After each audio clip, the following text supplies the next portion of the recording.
Assalamualaikum warahmatullahi wabarakatuh. Perkenalkan, saya Dr. Gigi Neta Yuraini, MDSC Spesialis Periodontia. Saya merupakan salah satu dosen pengampu ilmu di blok Periodontal Disease. Di mana blok Periodontal Disease ini tujuannya yaitu membahas tentang kompetensi dan keahlian dokter gigi dalam melakukan perawatan penyakit kelainan periodontal. Di mana pada blok ini terdiri dari 6 SKS dan terdapat 23 kuliah pakar dan 1 pengantar blok. Kemudian ada 14 skill lab. Dan pada kesempatan ini salah satu mata kuliah saya ajar yaitu mengenai penyakit periodontitis dan penata laksananya yaitu berupa kuretase. Jadi mana tujuannya dari mata kuliah ini yaitu untuk mahasiswa mampu memahami mengenai penyakit periodontitis dan penata laksanaannya dari penyakit periodontitis ini. Assalamualaikum warahmatullahi wabarakatuh. Waalaikumsalam warahmatullahi wabarakatuh. Pada kesempatan ini kita akan belajar mengenai periodontitis dan perawatan yaitu kuretase. Nah, sebelumnya kita mesti tahu dulu apa sih periodontitis itu. Periodontitis merupakan suatu penyakit peradangan yang terjadi pada jaringan periodontal, yang dimana disebabkan faktor utamanya yaitu adanya bakteri pada sub gingiva dan berlanjut ke suatu jaringan penyangga gigi, yaitu seperti adanya sementum, ligamen periodontal dan tulang alveolar, di mana keadaan ini mengakibatkan hilangnya perlekatan pada jaringan gingiva dan terjadinya kerusakan tulang alveolar yang lebih dalam, pembentukan poket periodontal, migrasi patologis yang menimbulkan diastem dan kegoyangan gigi yang berakibat tanggal gigi. Nah, klasifikasi dari periodontitis itu adanya kronis, periodontitis agresif, dan periodontitis yang berkaitan dengan penyakit sistemik. Nah, bedanya periodontitis kronis dan agresif itu bisa kita lihat dari umur penyerangnya. Jadi kalau misalnya kronis ini biasanya adult periodontitis, di mana di atas usia 35 tahun. Dan kalau yang periodontitis agresif ini biasanya yang menyerang usia muda yaitu kecil dari 35 tahun. Dan kalau yang sistemik itu yaitu di mana periodontitis yang terjadi karena adanya kelainan hematologik seperti adanya neutropenia, leukemia yang kemudian diikuti dengan terjadinya periodontitis. Nah, karakteristik umum dari penyakit periodontitis itu dapat kita lihat seperti adanya penumpukan plak yang terjadi di daerah subgingival dan supragingival, kemudian terbentuknya poket periodontal, kemudian adanya hilangnya tulang alveolar dan hilangnya kelekatan, kemudian adanya inflamasi pada gingiva.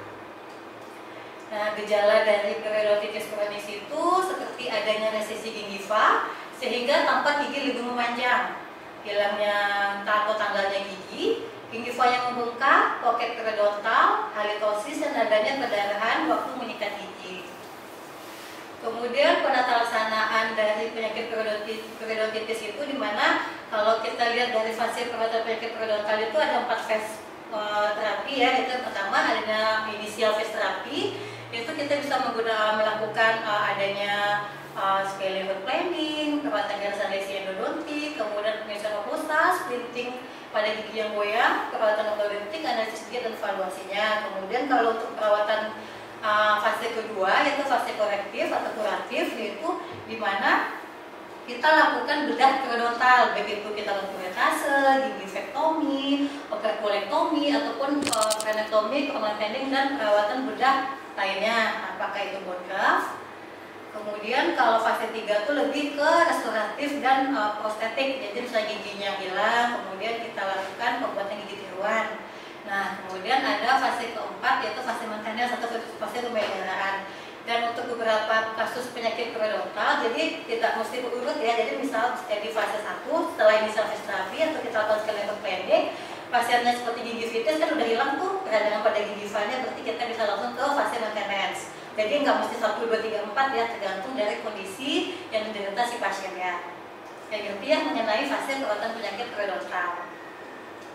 Nah, kemudian kita masuk ke kuretase. Kuretase yaitu di mana kita lakukan untuk membuang dinding poket, yang mana dinding poket ini mengalami fibromatik, neoplastik, dan inflamasi. Kemudian kita buanglah jaringan granulasi pada si poket gingiva ini dengan gerakannya itu pengerukan atau penguretan. Nah, di mana kuretase ini ada plus minusnya ya, di mana plusnya itu untuk menghilangkan poket dan infiltrasi dari kolonisasi bakteri pada jaringan ikat subepitel. Kemudian kalau yang negatifnya itu berarti kan dia itu kan kayak yang blend metode ya, jadi kita nggak bisa ngebuka si flapnya, jadi kita terbatas ya pembuangan dari jaringan granulasinya. Makanya ada indikasi dan kontraindikasi dari kuretase ini. Nah, kemudian untuk alatnya kita menggunakan curet Tracy. Nah, dimana curet Tracy ini juga ada nomornya sesuai dengan gigi yang akan kita lakukan kuretase. Misalnya kalau purgasi nomor 1 sampai 4 berarti untuk gigi anterior, 56 anterior premolar, 78, 9, 10 itu untuk gigi posterior bagian labial dan lingual. Ya, kalau nomor 11, 12 posterior bagian distal, 13, 14 gigi posterior permukaan distal, 13, 14, 11, 12 yang mesialnya. Jadi kenapa dilakukan ada beberapa macam nomor kuret ini tergantung dari anatomi gigi. Jadi kan kayak gigi ante itu kan lebih lurus ya permukaannya, kalau gigi yang posterior itu kan lebih melengkung. Nah, makanya disesuaikan dengan si ujung si kuret ini. Nah, ini kan indikasi untuk kuretase, yaitu adanya poket dangkal yaitu 3-5 mili, ada daerah odematus, inflamasi dan non-fibrotik. Untuk gigi banyak yang terbaik, ada kontraindikasi bedah berlanjutan. Kemudian critical visit untuk maintenance pocket yang rekuren. Nah, kontraindikasinya dinding poketnya fibrotik, poket yang dalam, keterlibatan percabangan akar, dan daerah yang sulit dijangkau. Dan untuk daerah sulit dijangkau, kita lakukan open flap atau bedah periodontal. Yang bedah flap itu jadi kita buka si jaringan mukosanya, kemudian kita lakukan pembersihan membuang jaringan granulasinya. Nah, eliminasi pocket dengan kuret yaitu efek menurunkan dan akan terbentuknya new attachment. Nah, itulah tujuannya ketika kita melakukan kuretase. Kita bersihkan jaringan granulasi, membersihkan jaringan inflamasi, mengurangi kedalaman pocket dan mengambil papila yang tergantung yang besar.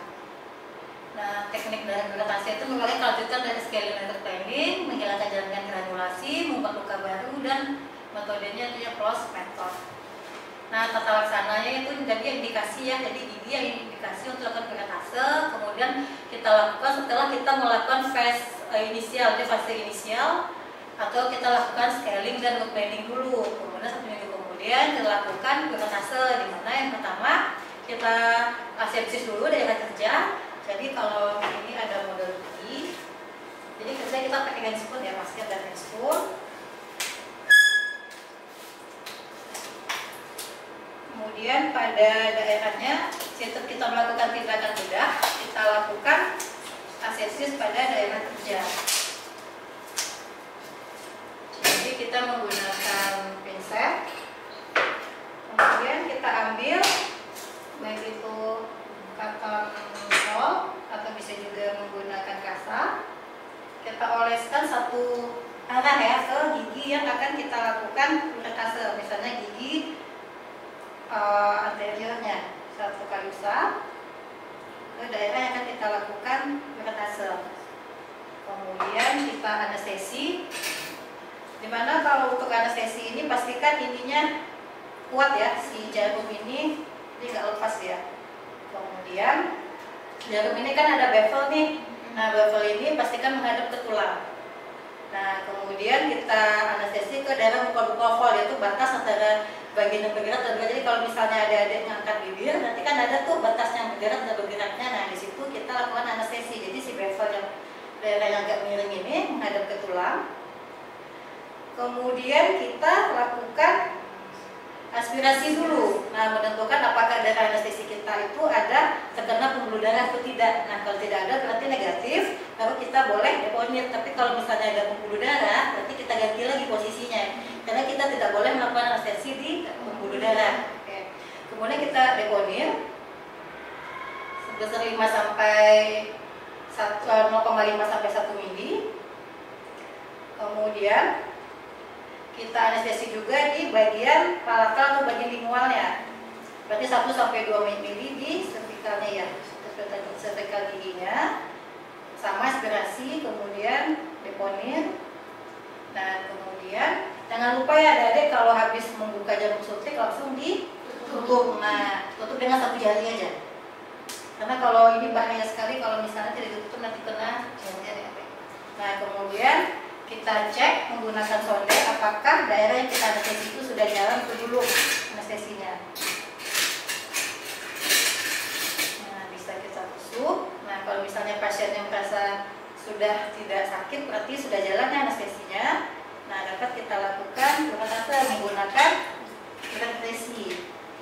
sebelum bertase ada dia mesti mengukur dulu. Jadi tadi berapa? Pocket depth-nya 3 sampai 5 mili. Jadi dia cuma 5 mili ya. Jadi siang tajam itu ke epitel penyatunya.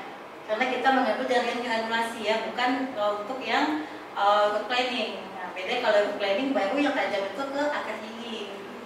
Nah, jadi bertase itu sisi yang tajam ini ke epitel penyatu atau ke mukosanya. Kemudian kita lakukan pengerokan sampai keluar jaringan granulasi. Nah, tandanya dengan keluarnya darah segar. Nah, kemudian setelah selesai darah segarnya sudah keluar, kemudian kita irigasi menggunakan NaCl 0,9%. Nah, setelah irigasi kita tekan dan kita keringkan. Nah, kemudian kita menggunakan pipe periodontal. Pipe periodontal ini ada 2, ada base dan ada katalisnya. Nah, perbandingannya saat ini banding 1. Kemudian pakai gaper.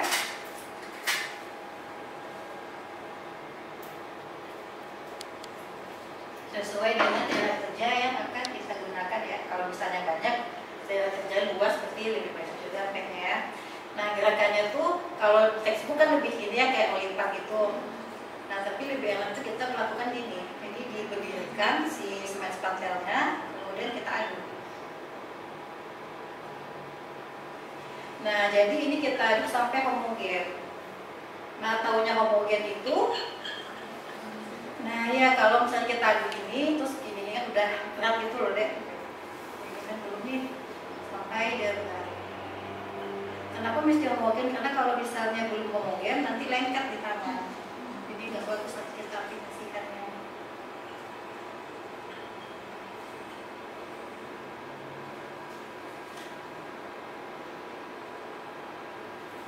Nah, ini kan udah mulai berat nih.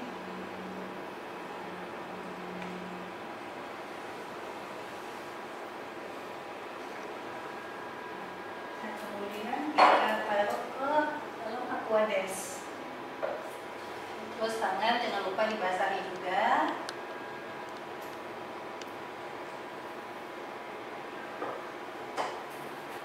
Kita bulatkan.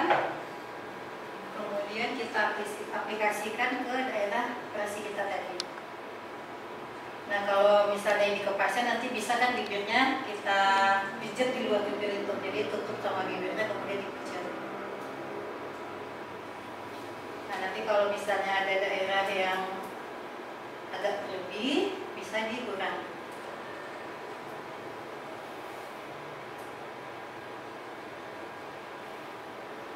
Ini ya, jadi menutupi daerah operasi kita. Kalau misalnya lukanya atau sobekannya lumayan besar, bisa lakukan suturing dulu, baru rintik dan rintik. Dan bertase ini kita harapkan ada perbaikan sulfus, epitel sulfus yaitu 2-7 hari, dan perbaikan epitel cekat 5 hari, pengerutan gingival berarti 7 hari, dan penjelasan penal itu 2 hari. Jadi makanya butuh kontrol kan setelah kita lakukan bertase, maka kita perlu melakukan kontrol pasien. Jadi kita lihat lagi kondisi gingivalnya seperti apa. Nah, seperti ini satu minggu, jadi kita bisa lebih melihat kan kayak gerotannya menjadi lebih rendah, lebih merah, saatnya diberikan OI. Jadi bagaimana cara pasien itu membersihkan atau menjaga kesehatan rongga mulutnya. Nah, setelah 2 minggu baru perbaikan yang sempurna dari si gingivalnya, baik itu warna, konsistensi, tekstur, atau untuk adaptasi tepi gusi normal. Nah, mungkin ada dia bisa langsung praktek ya bagaimana cara melakukan bertase itu. Silakan.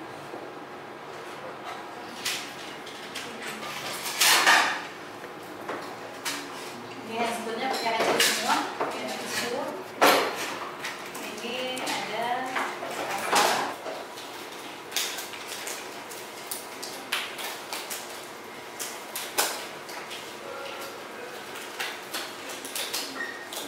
pertama-tama kita lakukan apa? Menggunakan dengan gerakan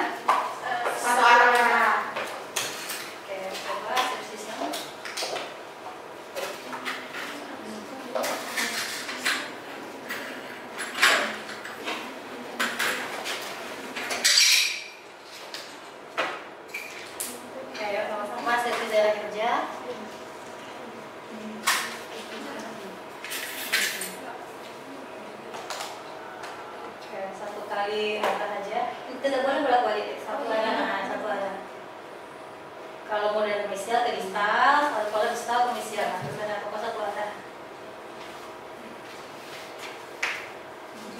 Ya. Oke, udah asumsi semua. Nah, setelah itu kita lakukan asepsis.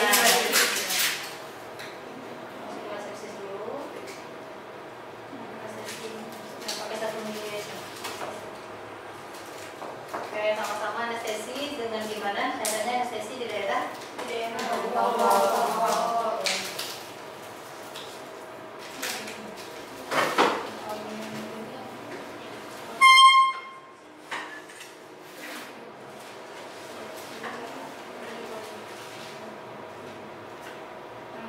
Udah anestesi semua, levelnya menghadap ke tulang. Jangan lupa aspirasi ya, karena kita tidak boleh melakukan anestesi pada pembuluh darah. Jadi kalau misalnya ada pembuluh darah yang kena, berarti kita ganti posisi jarumnya.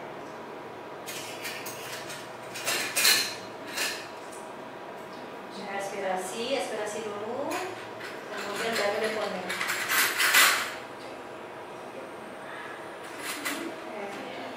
Kemudian kita cek ya, apakah anestesinya sudah jalan atau belum.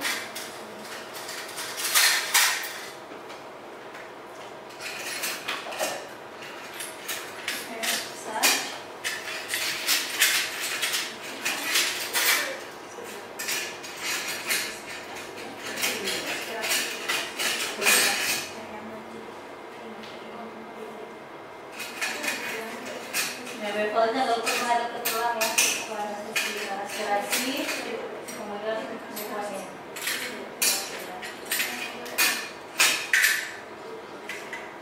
Ada semua anestesi? Ada. Habis itu kedalaman satu businya, karena cuma 5 mili maksimalnya kita melakukan gerakan ke dalam satu busi itu dalam titik ya, 3 daerah vestibular, 3 daerah oral.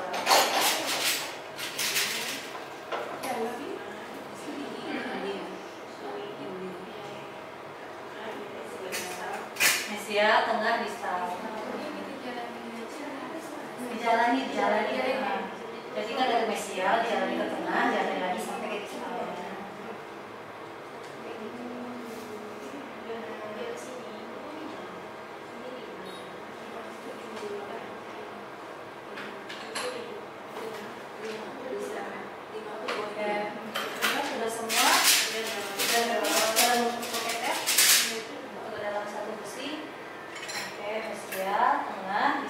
Langsung dijalankan, di sana di bagian alat-alat atau dimulai juga seperti itu. Nah, kemudian kita lihat sudah masuk sesuai dengan bentuknya ya. Kalau untuk gigi anterior berarti sampai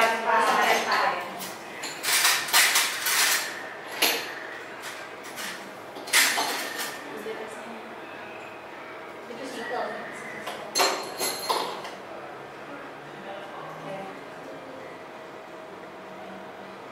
Jangan lupa ya, tangan yang kirinya untuk gigifanya kita tahan, menahan gigifanya. Jangan lupa untuk tumpuan, biar alat kita tuh terkontrol. Jadi takutnya kan nanti kalau alat itu kan tajam tuh, nah kita kan nggak tahu gerakan yang kita berikan segimana nya. Nah nanti kalau misalnya nggak ada tumpuan, takutnya melukai gigifa yang lain. Makanya apapun itu pekerjaan, baik itu preparasi, bedah, nah itu harus ada tumpuan semuanya. Kita harus ada tumpuan pada baik itu intraoral maupun ekstraoral ya, tumpuan itu.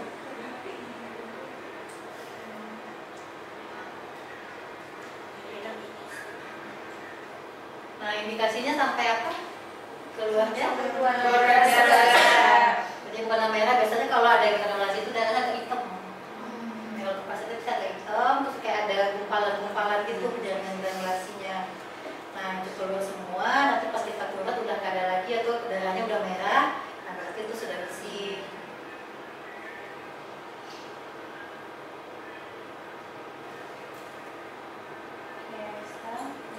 Nah setelah itu kita lakukan NaCl 0,9% ya.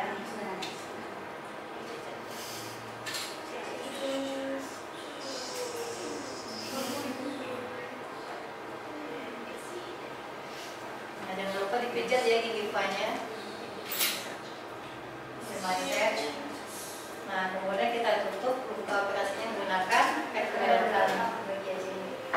Wainya satu banding satu ya, satu katalis, satu base. Sinus pater.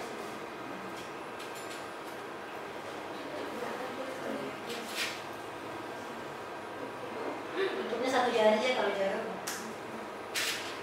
Kalau dua tangan itu pakai terus satu banding satu ya.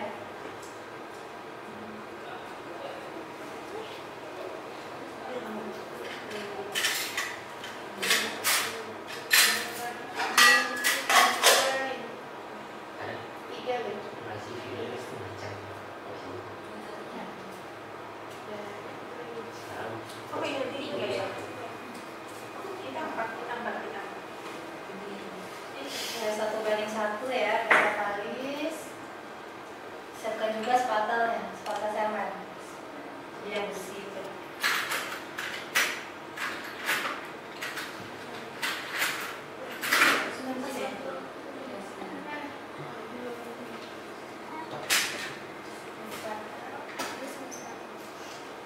Nah, spatelnya mana yang kemarin?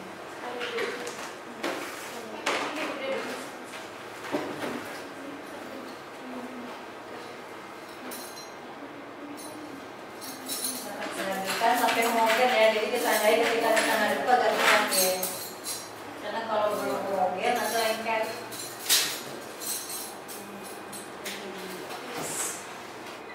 Bisa deh.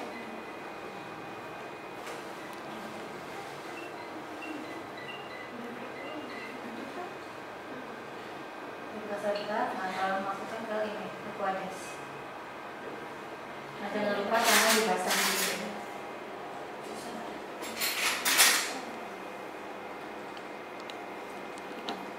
Kemudian dibulat-bulatkan, baru diaplikasikan ke daerah luka tadi.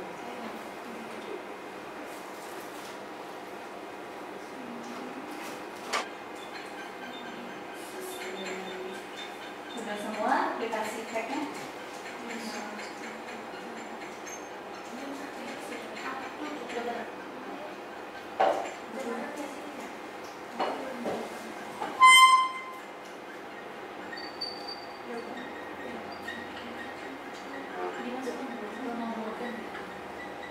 Homogen itu aplikasi terbatas tangan.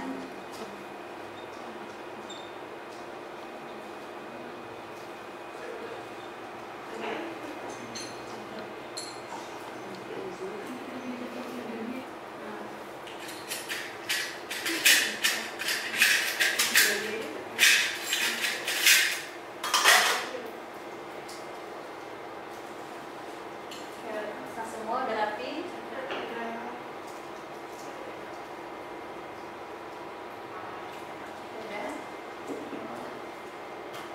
Ya nanti kalau ke pasien bisa lah ngerti lah ya gimana caranya. Kadang beda kalau pasien sama ke model ya.